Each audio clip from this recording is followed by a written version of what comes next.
میں آج کے اس سیمینار سے اب اگلے مقرر کو دعوت دینے جا رہا ہوں۔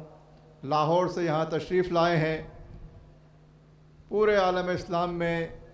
اسلامی تحریکوں سے رابطے کا فریضہ انہی کے کاندھوں پر ہے۔ حالات سے باخبر رہتے ہیں اور اسلامی تحریکیں جد و جہد کے جس مرحلے سے گزر رہی ہوتی ہیں اس کی نفس کے اوپر ان کا ہاتھ موجود ہوتا ہے۔ میں لاہور سے آئے ہوئے مقرر جماعت اسلامی کے خارجہ امور کے انچارج عبدالغفار عزیز بھائی سے درخواست کروں گا کہ وہ تشریف لائیں اور آپ سے خطاب فرمائیں۔ الحمد لله نحمده ونستعينه ونستغفره ونؤمن به ونتوكل عليه ونعوذ بالله من شرور أنفسنا ومن سيئات أعمالنا من يهده الله فلا مضل له ومن يضلله فلن تجد له وليا مرشدا أما بعد فأعوذ بالله من الشيطان الرجيم بسم الله الرحمن الرحيم إن الذين آمنوا وعملوا الصالحات سيجعل لهم الرحمن ودا صدق الله العظيم۔ محترم اور مخدومی جناب سید منور حسن صاحب، محترم جناب حافظ محمد ادریس صاحب، برادر محترم جناب شاہ نواز فاروقی صاحب، برادر عزیز جناب حافظ نعیم الرحمن صاحب اور دیگر تمام ذمہ داران جماعت، اور بہت عزیز اور محترم میرے بزرگوں، بھائیوں، بہنوں اور بچوں،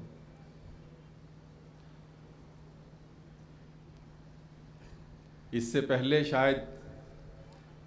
اس طرح کے ایک فکری اور ایمانی اجتماع سے ادارہ نور حق میں ملاقات کا شرف اللہ نے عطا کیا تھا، اور مجھے یہ غالب امید اور یقین ہے کہ آپ میں سے اکثر ہمارے بزرگ اور بھائی اور بہنیں اس میں شریک ہوئے ہوں گے۔ قبل اس سے کہ ہم آج کے موضوع اور اس کے حوالے سے گفتگو کریں، اگرچہ یہ بہت مشکل ہے کہ محترم سید صاحب کی موجودگی میں محترم سید صاحب کا ذکر کیا جائے، اور ایسے دو بزرگوں کی موجودگی میں کہ جنہوں نے براہ راست مسلسل اس مفکر اسلام سے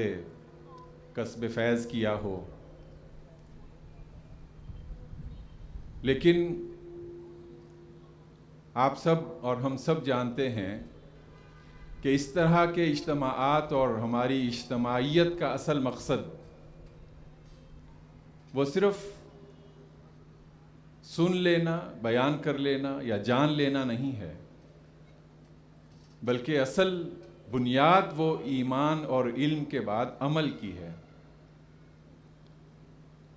عمل کے بغیر ایمان بھی، عمل کے بغیر عبادت بھی، رسول اکرم صلی اللہ علیہ وسلم نے فرمایا کہ کسی بوسیدہ کپڑے کی طرح اس کے منہ پہ دے ماری جاتی ہے، اور ہم اللہ پر ایمان رکھتے ہیں، رسول اکرم صلی اللہ علیہ وسلم کی لائی ہوئی شریعت کو پوری انسانیت کے لیے راہ نجات مانتے ہیں، اور سید ابو العلا مودودی نے بھی کوئی نیا دین پیش نہیں کیا، ہمارا ایمان ہے وہی جو قرآن اور سنت کا پیغام تھا، اسے آج کے دور کے تقاضوں اور آج کی زبان میں اللہ کے بندوں تک اللہ کے اس بندے نے پہنچا دیا۔ اور پھر یہ رب ذوالجلال کا ایک خصوصی فضل اپنے اس بندے پہ دکھائی دیتا ہے کہ چونکہ اس پوری جد و جہد کی بنیاد اخلاص پر تھی، صرف اللہ کی رضا۔ دیکھیں، انہوں نے جو مختلف تنظیموں کا ذکر ابھی ہم سن رہے تھے، مثال کے طور پہ طلبہ، اسلامی جمعیت طلبہ ہو یا جمعیت طلبہ عربیہ ہو یا جماعت اسلامی، ہم اس کا جو پورا نصب العین اور اس کا پروگرام اور اس کی دعوت جب ہم سنتے اور دہراتے ہیں،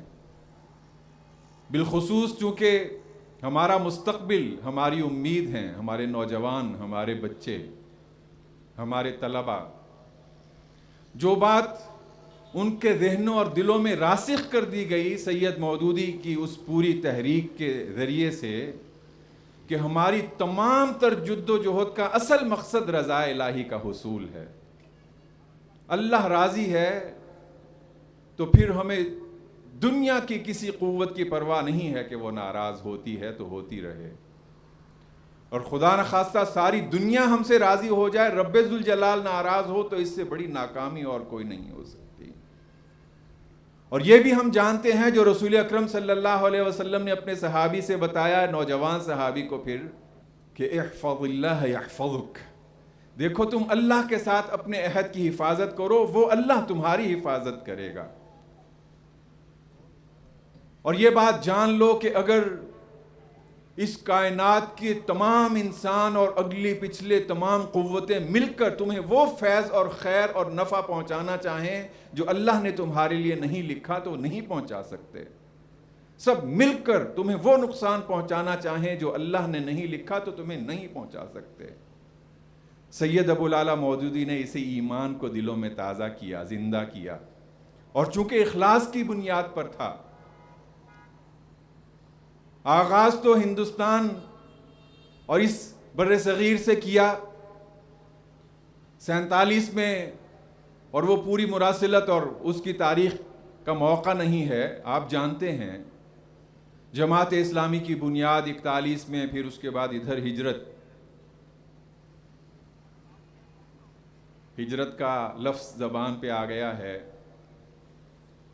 تو جی چاہتا ہے یہ کہہ دوں کہ سید ابو العلا مودودی نے ہجرت اور مہاجر کی لاج رکھ لی ہے. سید ابو العلا مودودی ہجرت کے سر پہ سجا ایک ایسا تاج ہے کہ پوری دنیا اس کی چمک کی گواہی دیتی ہے. یہ کوئی جملہ نہیں ہے، لفاظی نہیں ہے، حقیقت ہے. ساری دنیا اس کی گواہ ہے. پوری دنیا کے تمام تھنک ٹینکس مل کر آج بھی اس بات پہ غور اور خوض کر رہے ہیں کہ وہ جو ایک بات، وہ ایک اجمی نے لاہور اور اس سرزمین سے اس صدا کو بلند کیا، تمام تر کوششوں کے باوجود اس کی قوت میں اضافہ ہوتا چلا جا رہا ہے. اسے کیسے ناکام بنایا جائے؟ آپ کو موقع ملے تو آپ ذرا سرچ کیجئے. آج کی جو ٹیکنالوجیز ہیں اس میں دیکھیے کہ اس دنیا میں اس وقت پولیٹیکل اسلام کو کتنا زیر بحث لایا جا رہا ہے. پولیٹیکل اسلام یہ ان کی وضع کردہ ایک اصطلاح ہے. اسلام ایک ہی ہے. اسلام کہ جو پورا مکمل جامع نظام حیات ہے.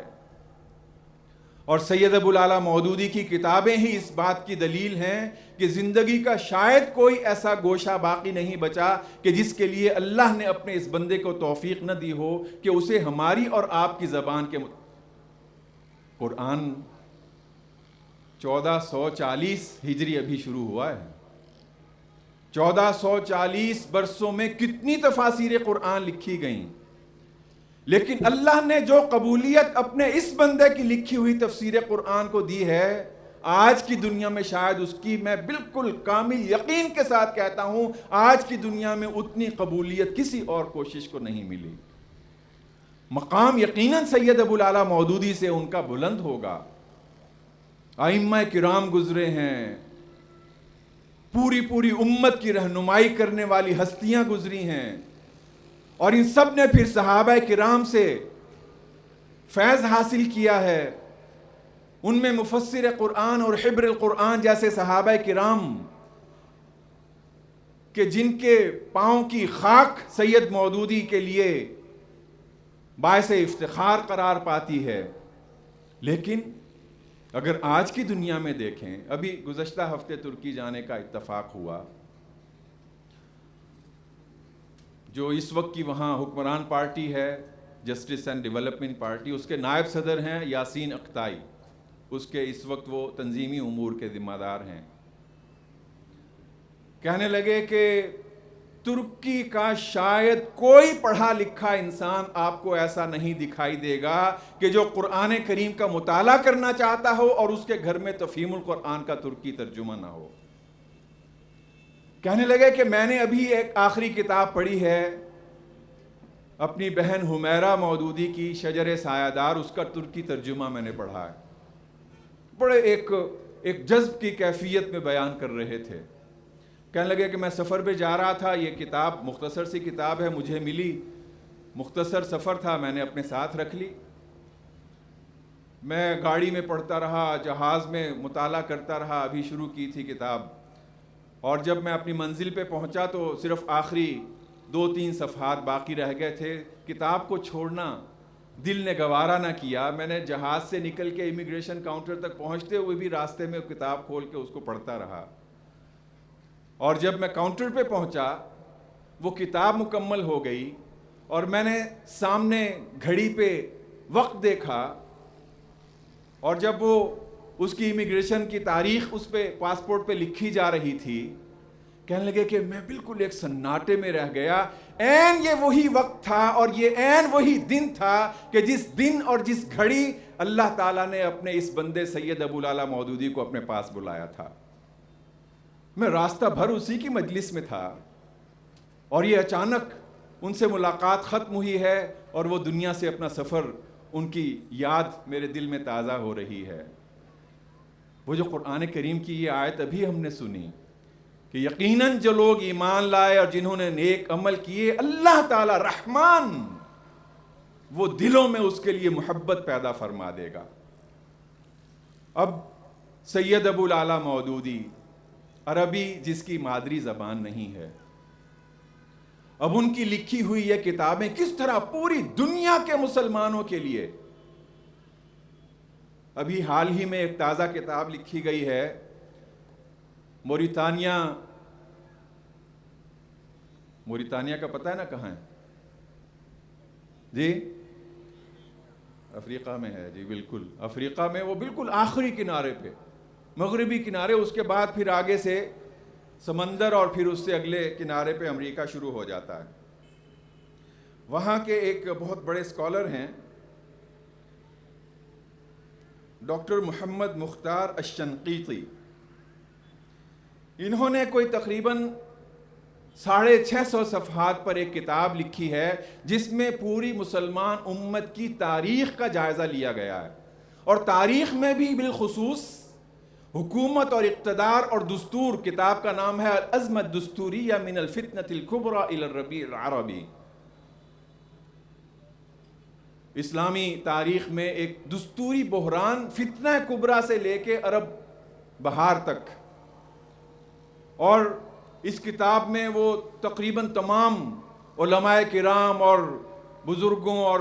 ائمہ کا ذکر کرتے ہیں، ان کی خدمات کو خراج تحسین پیش کرتے ہیں، ان کا جائزہ لیتے ہیں، اور پھر اس میں سید مودودی کے لیے چند صفحات مخصوص کرتے ہیں۔ میں ان صفحات میں سے صرف اس کا پہلا پیرا اور اس پیرے کی چند سطریں آپ کی خدمت پہ پیش کرتا ہوں۔ کہنے لگے کہ وَيُمَثِّلُ الْوُضُوحَ الْأَخْلَاقِيِّ وَالنَّظَرِيِّ الَّذِي كَتَبَ بِهِ ابْنُ تَيْمِيَّةَ وَابْنُ خُلْدُونَ عَنِ الْخِلَافَةِ وَالْمُلْكِ كتب أبو الأعلى المودودي كتابه الخلافة والملك، وربما لم يكتب عالم مسلم قبل ابن تيمية أو بعده عن التمييز بين الخلافة والملك بوضوح أخلاقي ونظري أكثر مما فعل المودودي، فقد ركز المودودي على بيان خصائص الخلافة الراشدة فأجملها۔ کہتے ہیں کہ وہ کام جو اس سے پہلے ابن تیمیہ اور ابن خلدون نے کیا تھا، وہ جو اسلامی ریاست کے واضح اصول بیان کرتے ہوئے وہ ابن تیمیہ کے بعد سید ابوالعلا مودودی نے زیادہ واضح فکری بنیاد کی حیثیت سے اسے دنیا کے سامنے پیش کیا، اور اس انداز سے پیش کیا کہ مسلمان امت سے ابن تیمیہ سے پہلے یا ابن تیمیہ کے بعد کسی اور بندے کو اس کی توفیق نہیں ملی۔ اور یہ جائزہ صرف ان کی ایک کتاب خلافت و ملوکیت کے حوالے سے لیا جا رہا ہے۔ وہ مسلسل پھر اس کے مختلف گوشے پیش کرتے ہیں. سید مودودی، موریتانیہ، کہاں وہ ہزاروں کلومیٹر کا فاصلہ، اجنبی زبان، اجنبی معاشرہ، اور یہاں پہ یہ تو ان کی فکر اور ان کی سوچ اور ان کے لٹریچر اور ان کی جو بنیاد ہے اس کو خراج تحسین ہے. لیکن میرے بزرگوں اور بھائیوں، میری عزیز بہنوں، ابھی یہ جمعہ نہیں، اس سے پچھلا جو جمعہ تھا، موریتانیہ میں انتخابات مکمل ہوئے. یہ ان کا دوسرا مرحلہ تھا. اس سے 2 ہفتے پہلے اس کا پہلا مرحلہ مکمل ہوا. ایسے عالم میں کہ جب پورے عالم عرب میں اسلامی تحریکوں کی کامیابی کو پاؤں تلے روندا جا رہا ہے، ظلم کی نئی تاریخ رقم کی جا رہی ہے، ہزاروں کی تعداد میں لوگوں کو شہید کیا جا رہا ہے، ایسے عالم میں بھی موریتانیہ میں وہاں کی جو حکمران ایک فوجی جنرل ہے، اس کی پارٹی کے بعد تھوڑے سے فرق کے ساتھ دوسرے نمبر پہ جو تحریک ہے، اس کی تمام تر سوچ اور اس کی جو فکری بنیاد ہے وہ یہ سید ابوالعلا مودودی کے لٹریچر سے اخذ کردہ ہے. دوسرے الفاظ میں آپ اسے جماعت اسلامی موریتانیہ کہہ سکتے ہیں. آج کی دنیا میں بھی، بلکہ خاص طور پہ دارالحکومت کی تو تقریباً تمام نواکشوط، اس کا جو تقریباً تمام سیٹیں جو ہیں وہ وہاں کی جماعت اسلامی نے جیتی ہیں. لوگوں کو معلوم تھا کہ جسے یہ لوگ سیاسی اسلام کہتے ہیں اس کی جیت ہضم نہیں ہوگی، لیکن اس کے باوجود انہوں نے یہ فیصلہ دیا. اور پھر یہ بات بھی ساری دنیا تسلیم کرتی ہے کہ جہاں پہ ظلم و جور کا یہ بازار گرم ہے، مصر میں 60,000 سے زیادہ لوگ جیلوں میں ہیں، لیبیا میں خانہ جنگی ہے، تیونس میں بحران پیدا کیا جاتا ہے، یمن میں، ادھر شام میں لاکھوں لوگ شہید کیے جا چکے ہیں. لیکن اس سب کچھ کے باوجود ساری دنیا تسلیم کرتی ہے، آج اگر ان ممالک کے عوام کو اپنی آزاد رائے کے مطابق اپنے مستقبل کے فیصلے کا حق دیا جائے گا، ان کی ایک ہی چوائس اور ان کا ایک ہی فیصلہ ہوگا کہ ہم اسلامی تحریک اور سید مودودی اور سید قطب اور امام بننا کی تحریک کے ساتھ ہیں. اور اس میں قطعاً یہ اس لیے نہیں کہ میرا تعلق آپ کا تعلق اس تحریک سے ہے، نہیں، ان کے دشمن بھی اس بات کو تسلیم کرتے ہیں. کوشش لیکن دشمن کی یہ ہے کہ اتنا ظلم کیا جائے، ایسے ان کو عبرت کا نشان بنا دیا جائے کہ اس کے بعد پھر لوگ توبہ کر لیں کہ اسلامی تحریک کا ساتھ نہیں دینا. اتنے سال ہو گئے، ہم تو پھر 1928 میں ہم نے اس تحریک کا وجود یہاں پہ اس کی تنظیم کی صورت میں دیکھا، وہاں پہ تو 1941 میں دیکھا، وہاں تو 1928 میں اخوان کی بنیاد رکھی جا چکی تھی. 1949 میں اخوان کے مرشد عام کو ان کے تمام ساتھیوں سمیت انہیں شہید کر دیا گیا اور تمام باقیوں کو گرفتار کر لیا گیا. بعد میں شہادتوں کا سلسلہ جاری رہا. تب سے لے کے آج تک وہاں پہ ظلم و ستم کا بازار جاری ہے. بلکہ اس وقت بھی آپ دیکھیں، آج سے تقریباً 4 دن پہلے اخوان کے موجودہ مرشد عام ڈاکٹر محمد بدیع، 78 سال عمر ہے، عالم عرب کے چوٹی کے 100 سائنٹسٹ میں سے ان کا شمار ہوتا ہے. جب سے وہاں پہ یہ خونی انقلاب آیا ہے تبھی سے وہ گرفتار ہیں. عدالتوں میں لا کے فرضی کارروائی کے بعد مسلسل انہیں 4 دفعہ سزائے موت کا اعلان کیا جا چکا ہے. اور پتہ ہے قید کتنی ہے؟ یعنی کہ پھانسی بھی دی جانی ہے لیکن قید بھی کرنا ہے، قید بھی سنائی ہے. صرف مرشد عام کے لیے 78 سالہ اس بزرگ اور چوٹی کے اس مفکر اور رہنما کے لیے مصر کی جیلوں سے مجموعی طور پہ اب تک 150 سال قید کی سزا سنائی جا چکی ہے. اور یوں کھیپ کی کھیپ لائی جاتی ہے اور انہیں چند منٹ میں فیصلہ کر کے سزائے موت سنا دی جاتی ہے واپس. بلکہ اب جو 4 روز پہلے مرشد عام لائے گئے ہیں تو اس کیفیت میں لائے گئے ہیں کہ چلنا ممکن نہیں تھا، اسٹریچر پہ لاد کے لایا گیا۔ میرے بزرگوں اور بھائیوں، کہتے ہیں کہ مایوسی ہے کارکنان میں، دل شکستہ ہو رہے ہیں، ہمت ہار رہے ہیں۔ 70 سال سے ہم نے کتنے تمام تجربات کر کے دیکھ لیے، مختلف ہم نے اسٹریٹجیز اور لائحہ عمل اختیار کر کے دیکھا، نہیں وہ وہاں پہ اخوان اتنے ساری کامیابی کے بعد نہیں جیت سکے، اپنی جیت کی حفاظت کر سکے، تو ہم تو ابھی بہت پیچھے ہیں۔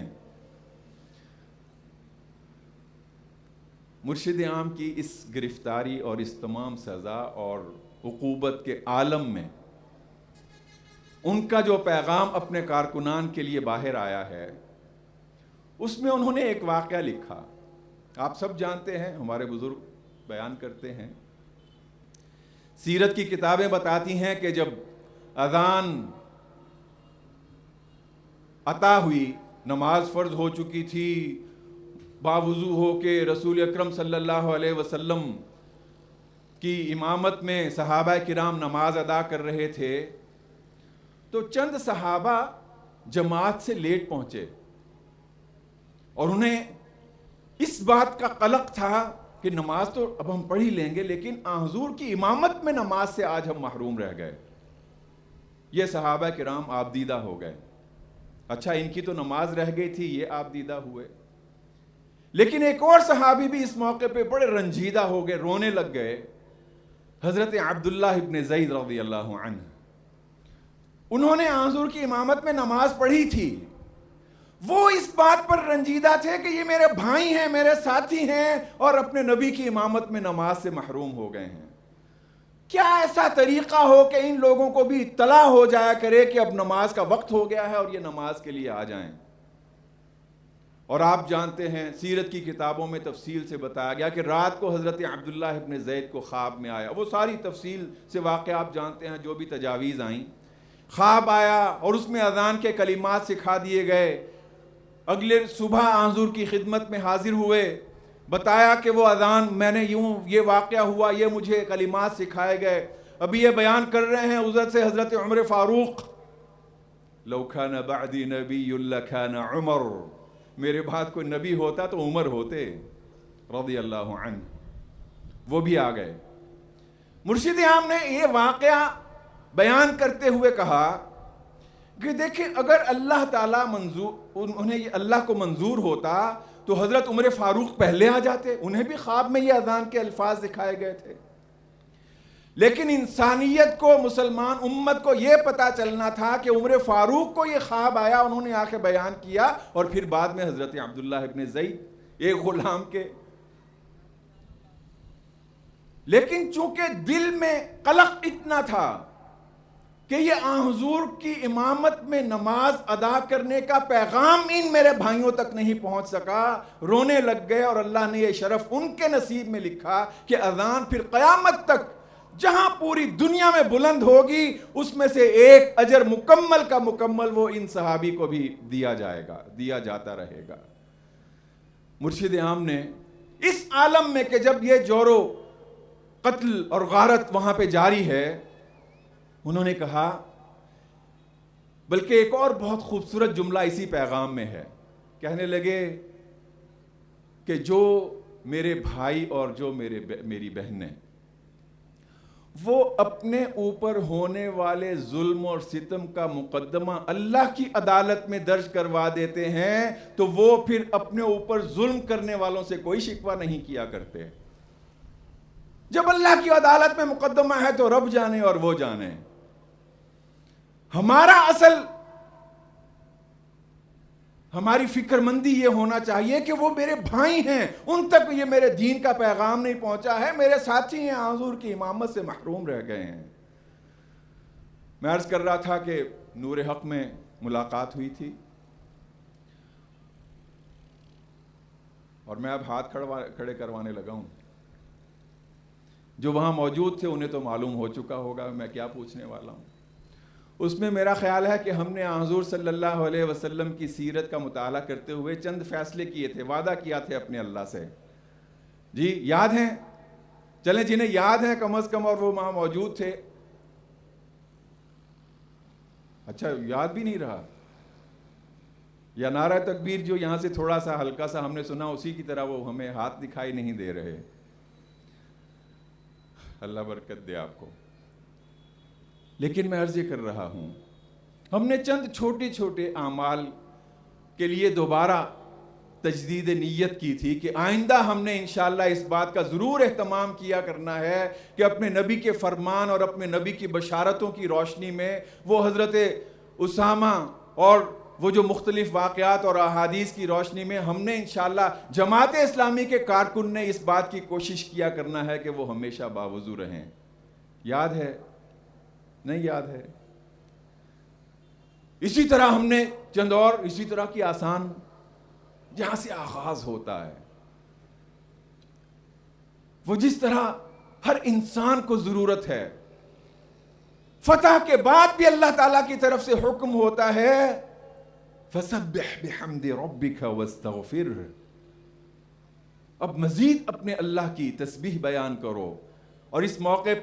یہ صورت عطا ہو جانے کے بعد حضرت عائشہ ام المؤمنین رضی اللہ عنہا فرماتی ہیں رسول اکرم صلی اللہ علیہ وسلم اتنی کثرت سے یہ دعا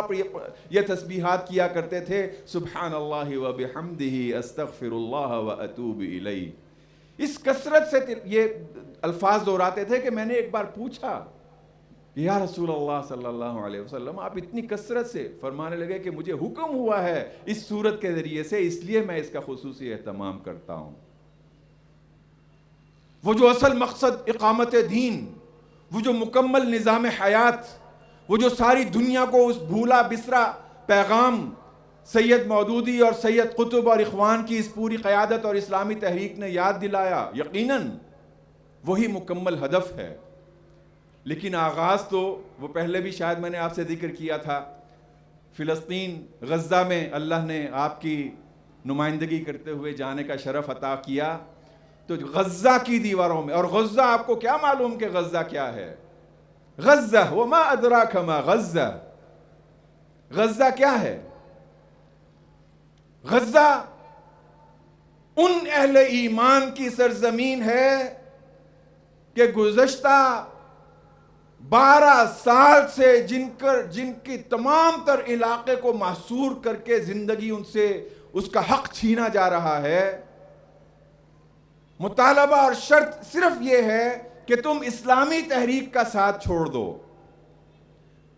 حماس کا ساتھ چھوڑ دو. حماس کے بانی شیخ احمد یاسین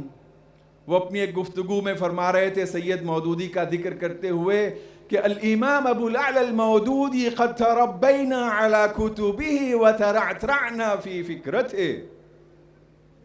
یہ امام ابو الاعلی مودودی ہیں کہ ہم نے ان کی کتابوں پر ان کے ذریعے سے اپنی تربیت کی, اور ان کے نظریہ اور ان کی فکر کے اس کے سائے میں ہم نے اپنی پرورش مکمل کی. یہ اس کا ساتھ چھوڑ دو, ہم یہ تمہارا حصار ختم کر دیتے ہیں. یہ بھی پرسوں جو جمعہ گزرا ہے, آپ کو یاد ہے, آپ کو معلوم ہے, آپ نے کہیں پہ سنا, اس جمعے کو بھی ہزاروں کی تعداد میں آپ کے بھائی اور بہنیں اور بچے, وہ ادھر سے جو صہیونی فوجوں نے آہنی باڑ لگا رکھی ہے کہ سرزمین فلسطین اب اسرائیل ہے, اب یہ فلسطین نہیں ہے, وہاں ان کے سامنے جا کے بالکل نہتے ان افراد نے جا کے اپنا یہ عزم اور اس کا اعلان کیا کہ بیت المقدس اور سرزمین مسجد اقصی یہ ہمارے نبی کی امانت ہے جسے ہم نے ہر صورت میں واپس لینا ہے, ہم اپنے اس حق سے دستبردار نہیں ہوں گے. اور اس جمعے کو بھی جو پرسوں جمعہ گزرا ہے, یہ جو باڑ ہے, اس کے سامنے آپ کے 7 بھائی جن میں 3 معصوم بچے تھے وہ شہید ہوئے.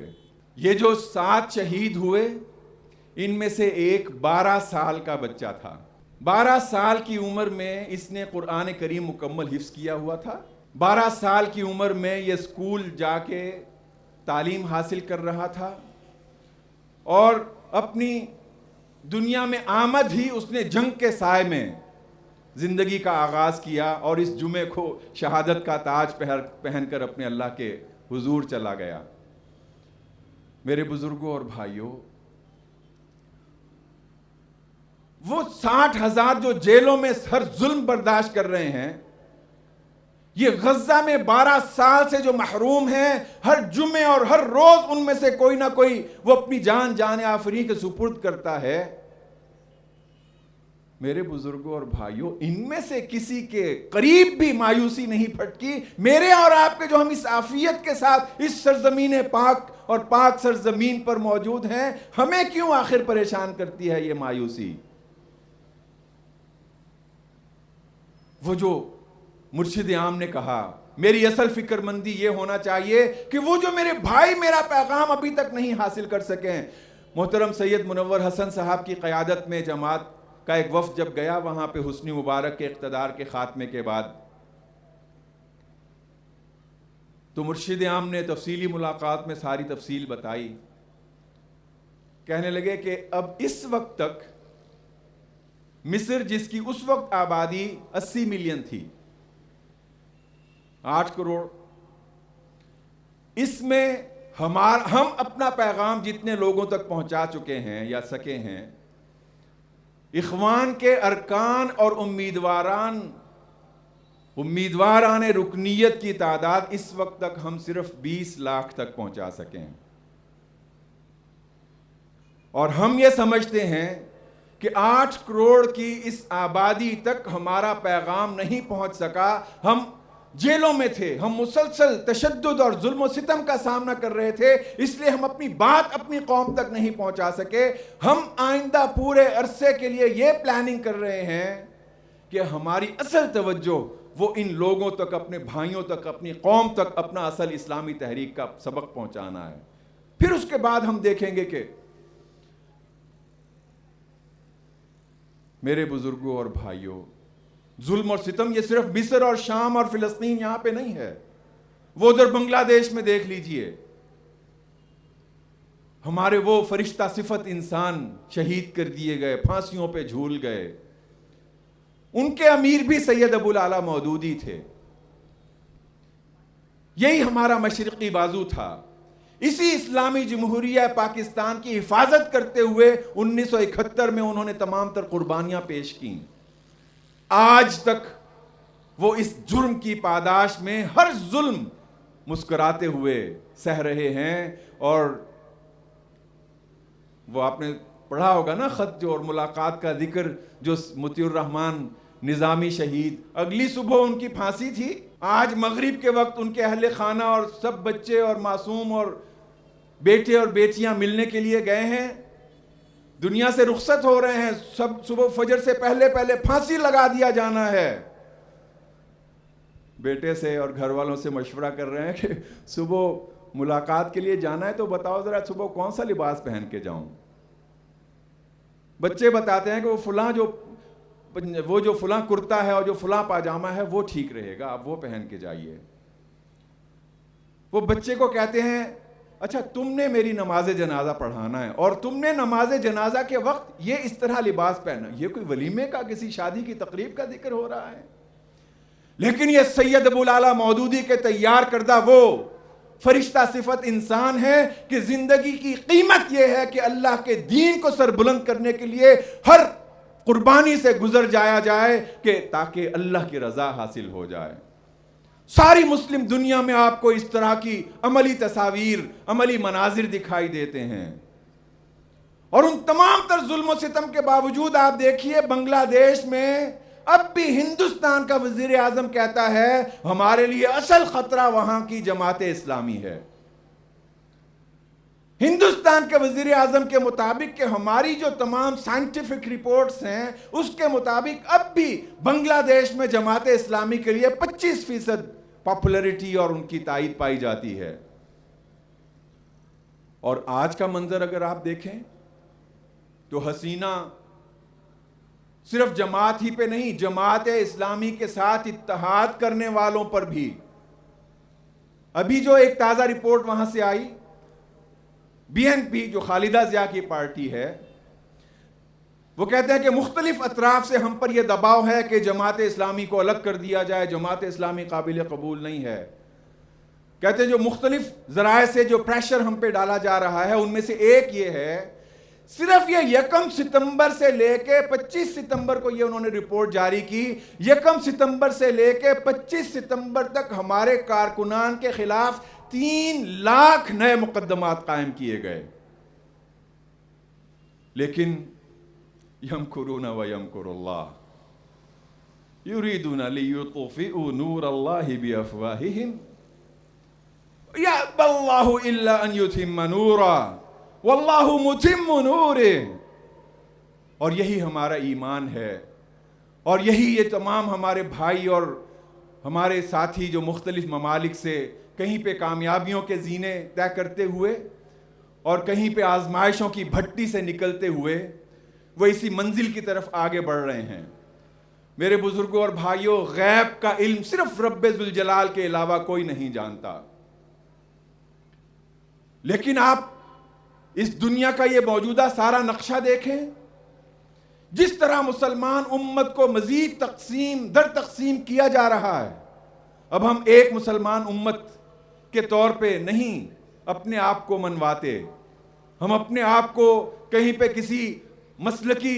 تعصب کی نگاہ سے دیکھتے ہیں، کہیں پہ علاقائی اور لسانی، اور کہیں پہ پھر یہ اس طرح کی دیگر تقسیمات کے لیے کہ یہ اخوانی اور یہ تحریک سے تعلق رکھتے ہیں اور یہ دوسرے ہیں. ایک عجیب بات، وہ جو پورے انبیاء کی سیرت میں ہمیں قرآن کریم دکھاتا ہے،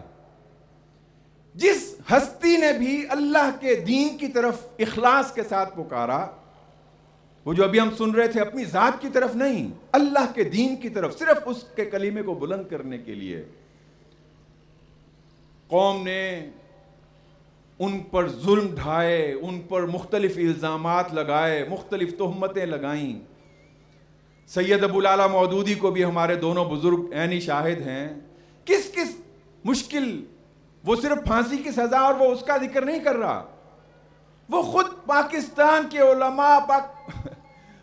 کس بات کا، یہ کون سا باب کھلنے لگا تھا جسے بند کرتا ہوں. لیکن میں عرض کر رہا تھا کہ کیا رکاوٹیں اور مشکل اوقات سامنے رہے. سید مودودی، ہمارا یہ یقین ہے کہ وہ اپنی قبر میں یہ تمام تر خدمات سر انجام دینے کے بعد جا کے سو گئے ہیں، اور ان کے حق میں ہمارے نبی صلی اللہ علیہ وسلم کا یہ فرمان یقیناً اب حقیقت بن چکا ہوگا کہ جس میں آپ نے فرمایا کہ یہ جو مٹی کا اور خاک کا ایک ڈھیر قبر دکھائی دیتی ہے، یہ اصل میں خاک کا ڈھیر نہیں ہوتا، بلکہ یہ روضۃ من ریاض الجنہ او حفرۃ من حفر النار. یا تو یہ جنت کے باغوں میں سے ایک باغ ہوتا ہے، یا خدا نخواستہ جہنم کے گڑھوں میں سے ایک گڑھا. ہمارا یقین اور ایمان ہے کہ جس طرح ساری دنیا میں اللہ کے بندے اپنے اللہ کے اس دوسرے بندے کے حق میں گواہی دے رہے ہیں، جس طرح یہ ان کے لیے قرآن اور حضور کی سنت کی طرف دعوت دینے کا سبب بنے ہیں، ان تمام لوگوں کی دعوتیں اس بندے کے حق میں قبول ہوتے ہوئے وہ یقیناً جنت کے باغ میں سے ایک باغ میں آسودہ ہیں. لیکن جو مخالفت کرنے والے، جو دشمن ہیں، وہ اپنی تیر اندازی سے اب بھی باز نہیں آئے. ابھی کچھ عرصہ پہلے ایک عرب چینل میں، خاص طور پہ چونکہ وہاں پہ اخوان کے ساتھ ایک بہت دشمنی مول لے لی گئی ہے، اور مولانا مودودی کے بارے میں ایک طویل ڈاکومنٹری، اور اس کا لب لباب یہ تھا کہ اس وقت دنیا میں جتنے فتنے ہیں اور جو کچھ بھی دہشت گردی ہو رہی ہے، اصل میں اس تمام یہ جو سید قطب نے اور اخوان نے اور امام حسن البنا نے جو کچھ بھی پیش کیا ہے، اور اس میں اور بھی بہت سارے لوگوں کے نام لے لیے گئے کہ وہ سب ان کے لٹریچر سے اخذ کردہ ہے،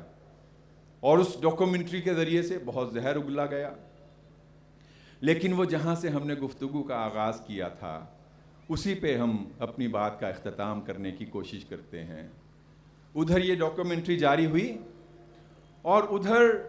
سوشل میڈیا پہ بالخصوص ٹویٹر کے ذریعے سے اتنی بڑی تعداد میں لوگوں نے سید ابو العلا مودودی کے ساتھ اپنے تعلق اور اپنی عقیدت کا اظہار کیا. مثال کے طور پہ یہ کویت کے ایک بہت معروف عالم دین ہے محمد احمد علی. یہ اپنی ٹویٹ میں اس ڈاکومنٹری پر تبصرہ کرتے ہوئے کہتے ہیں نفسی فدتک یا ابا الاعلی ورحم اللہ العلامہ. اے ابو الاعلی میری جان تم پر قربان ہو، اللہ تعالیٰ اپنے اس علامہ بندے پر رحم فرما. ایک نہیں، عمان سے ایک اور صاحب معتز عویس، وہ اپنے کہ جو وہاں پہ اس وقت عمان میں ایک بکس ایگزیبیشن انٹرنیشنل وہ ہو رہی ہے، کہنے لگے کہ وہاں پہ جانے والوں کے لیے یہ اس ڈاکومنٹری کے بعد یہ ضروری ہو گیا ہے کہ وہاں پہ چند کتابوں کو خاص طور پہ پڑھیں، جن میں انہوں نے 3-4 کتابوں کا نام لیا، جس میں سید ابو الاعلیٰ مودودی رحمۃ اللہ علیہ کے لٹریچر کا ذکر کیا گیا. یہ باقی چیزیں میں چھوڑتا ہوں. اسی میں ایک صاحب نے شاید مغرب کے یورپ کے کسی ملک سے اپنا میسیج بھیجا. انہوں نے کہا کہ اس وقت دنیا میں اگر کوئی محکم ترین ترجمہ قرآن موجود ہے تو یہ میں چند نام ان میں سے گنواتا ہوں. انہوں نے کہا کہ جس میں انگریزی ترجمہ اگر کسی نے پڑھنا ہے تو محمد پکتھال اور عبداللہ یوسف، اور عربی اور افغان ان کے لیے الہلالی ان کا ترجمہ، اور پھر سید مودودی نے جو قرآن کریم کا ترجمہ پیش کیا، اور پھر اسی طرح امریکہ کے ایک پورے گروپ نے صحیح انٹرنیشنل، وہاں سے آپ کو جو ترجمہ ملے گا یہ قرآن کریم کے موثوق ترین اور شاندار ترین ترجمہ قرآن میں موجود ہیں، ان سے استفادہ کرنا چاہیے. میں عرض کر رہا تھا کہ وہ نور خدا ہے کفر کی حرکت پہ خندزن. لوگوں نے تو اس لیے یہ سارا پروگرام کیا اور اتنا خرچ کر کے ڈاکومنٹری بنائی کہ سید مودودی کی فکر اور اسے ان کے بارے میں لوگوں کے دلوں میں شکوک و شبہات ڈالیں. اللہ تعالیٰ نے اسی کو، وہ عربی میں ایک شاعر کہتا ہے کہ اللہ تعالیٰ جب کسی خوبی کو پھیلانا چاہتا ہے تو وہ اس خوشبو کی عود کی لکڑی کی طرح اس کو چنگاری دکھا دیتا ہے کہ اس کے سلگنے سے پھر اس کی خوشبو وہ پورے معاشرے میں پھیل جاتی ہے. میرے بزرگوں اور بھائیوں، الحمدللہ آپ،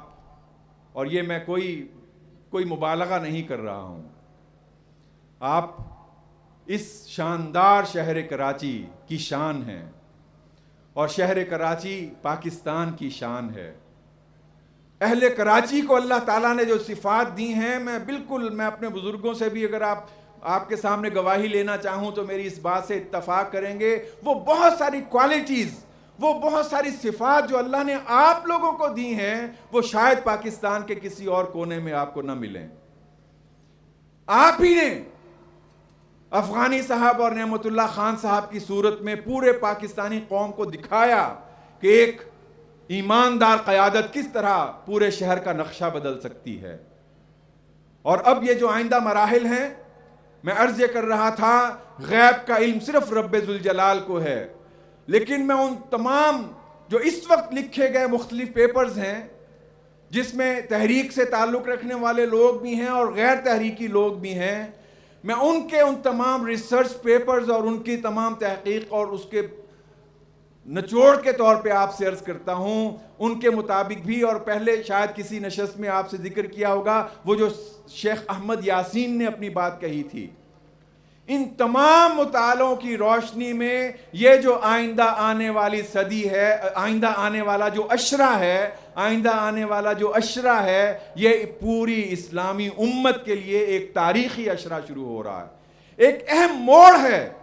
یہ اس وقت جو سٹیج تیار ہو رہا ہے، ان قربانیوں کے نتیجے میں یہ ظلم ڈھایا جا رہا ہے، اس ظلم کو اللہ تعالیٰ اپنی جناب میں ان قربانیوں کو قبول کرتے ہوئے آئندہ عشرے میں غیب کا دعویٰ نہیں کیا جا رہا، لیکن آئندہ عشرے میں دنیا دیکھے گی ہر ڈکٹیٹر وہ عبرت کی نشان بنے گا. اللہ تعالیٰ اپنے اہل ایمان بندوں کو وہ کامیابیاں عطا کرے گا کہ ہر شخص جس کے سامنے وہ ہیچ ہو جائے گی، ساری دنیا تسلیم کرے گی کہ بالآخر حق وہی ہے کہ جو اللہ کے ان مخلص بندوں نے اس دنیا کو دکھایا، اور اللہ تعالیٰ کی نصرت بالآخر اسے حاصل ہوئی. پروردگار ہماری اس دعا کو قبول فرما. ہم سب کو ان میں شامل فرما کہ جن کے ذریعے سے آپ نے اپنے دین کا پرچم بلند کرنا ہے، اپنے دین کا کلمہ سر بلند کرنا ہے۔ وآخر دعوانا ان الحمد للہ رب العالمین۔